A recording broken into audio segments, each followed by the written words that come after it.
eksklüziv olaraq far.az sayti üçün. Dön gel, gitme gözümün önünden, bu canım korkmur ölümden, gülüşünü alaram üzünden. Mənə dön gel, gitme gözümün önünden, bu canım korkmur ölümden, gülüşünü alaram üzünden.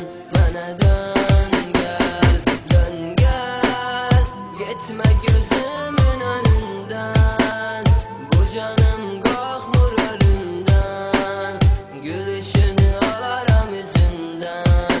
Mənə dön gel. Səndin mələk, gəldin kələk, necə dözsün xəstə ürək. Sənə yazdım nəğmələri, sənsə dedin nəyə gərək. Qaraqdın ağ vərəqləri, nə olar ki geriyə dönək. Yazdın üzünə kədərləri, bir ağlayaq, birgə gülək. Hədiyyə etdin əsəbləri, mən dənizdim, sənsə külək. Sən uşaqsan, başı boysan, sən yalansan, mənsə gerçək. Yalnızlığın yox mənası, ayrılığın nə faydası. Var əmması, şərtim var, bir yaşayaq, birgə ölək. Dön gel, gitme gözümün önünden, bu canım korkmur ölümden, gülüşünü alaram üzünden.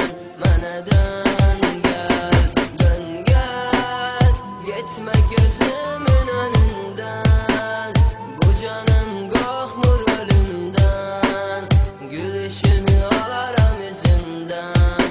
Mənə dön gel. Ne istedin? De, ne istedin kalbimden? Ne istedin?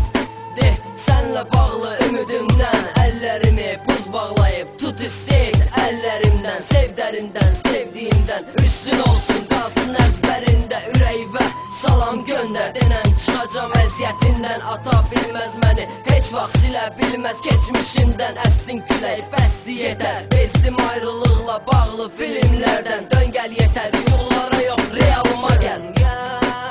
Gitme gözümün önünden, bu canım korkmur ölümden, gülüşünü alaram üzünden.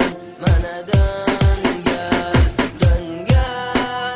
gitme gözümün önünden, bu canım